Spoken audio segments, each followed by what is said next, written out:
Aya makuru murasabwa kuyumva nk'abanyarwanda. Aya makuru yagenewe abanyarwanda muri rusange.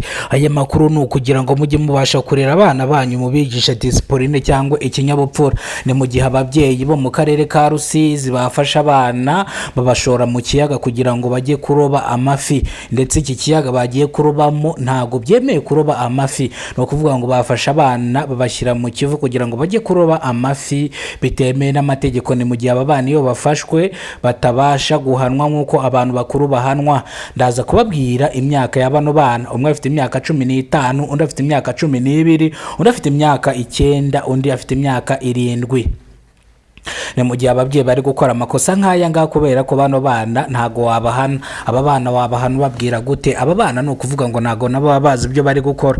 Ni mu gihe ababyeyi bashora bano bana mwa bino bikorwa bitemewe n'amategeko. Ni mu gihe bano bana nibatangira kwigishwa kutubahiriza amategeko cyangwa kugendera mu mahame, aba bana bazakura bacuruza urumogi cyangwa bateka kanyanga cyangwa bagurisha kanyanga cyangwa bacuruza urumogi muri rusange. Nimba umwana akuze muri rusange nta muco na disipurine uri kumubwira ngo narenge ku mategeko muri rusange, afite imyaka mitoya, no kuvuga ngo namara gukura ntabwo azaba akigendera ku mategeko. Ni mu gihe uyu mwana azakura afunze cyangwa azakurira mu buroko ari muri gereza, kubera ko leta y'u Rwanda ntago ayo mahano igiyembera. Umuntu wese ukoze icyaha ahanwa n'amategeko, waba uri we wese, kandi hari itegeko cyangwa hari ingingo y'amategeko iguhana. Ni mu gihe bano bana batangiye kubazwa ababyeyi babo kugira ngo ibi bikosa cyangwa no makosa bakora bayarwozwe, cyangwa ababyeyi babo baba aribo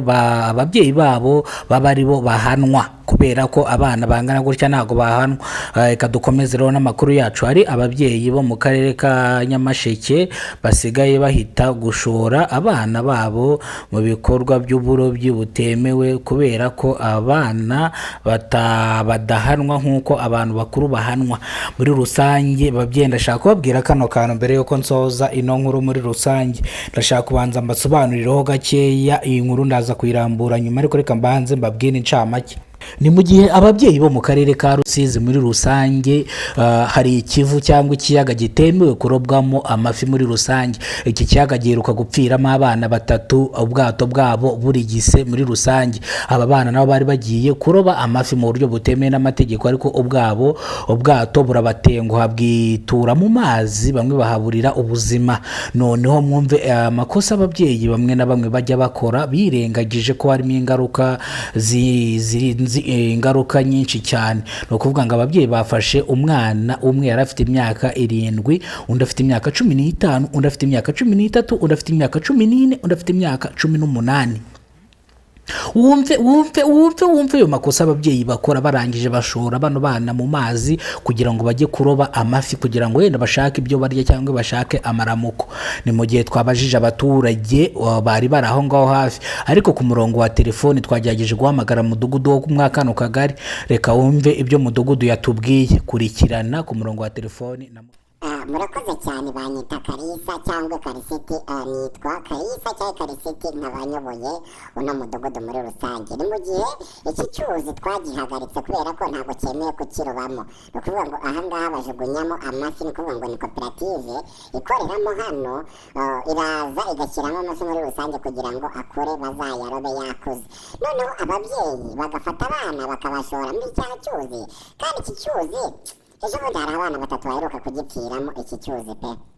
Ariko ababyeyi ntabwo bumva, bafasha abana bakabashyira muri kino cyuzi bakaroba amafi kugira ngo bajyane ku isoko. Ibi ngibi bikorwa n'ababyeyi babo kugira ngo babashe kubona amaramuko. Ariko ibi bintu bakora ntabwo bazi ko bashyira muri risike yo kuba bapfa cyangwa bagira ute.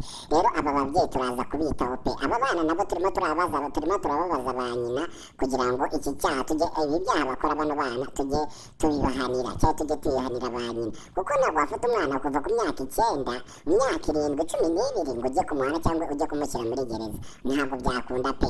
Rero munyamakuru ndumva n'ibyo ngibyo mu mudugudu wacu n'iki kibazo kiyumvikana, nta kindi kibazo ubundi tubanye neza. Ariko buretse ko hano hirya mu rugo rw'umuturanyi umugabo yigeze kwica umugore we, ariko nabyo twarabikemuye rwose. Ubu nta makimbirane ari mu kagari kacu. Murakoze cyane.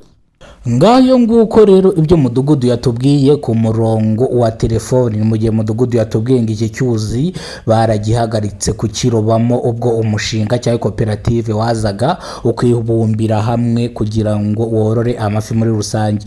Ni ukuvuga ngo mudugudu yavuze ko aba bana bagiye gushaka ababyeyi babo bakaba aribo bahanirwa aya makosa abana babo baba bakoze. Rero kora subscribe kuno muyoboro wa Kidasamura Movie kugira ngo tujye tubana umunsi ku munsi. Kidasamura Movie ni ihuriro ry'ibiganiro bitandukanye. Munyarwandakazi, kora subscribe kugira ngo ujye ubone amakuru meza cyane akugeraho.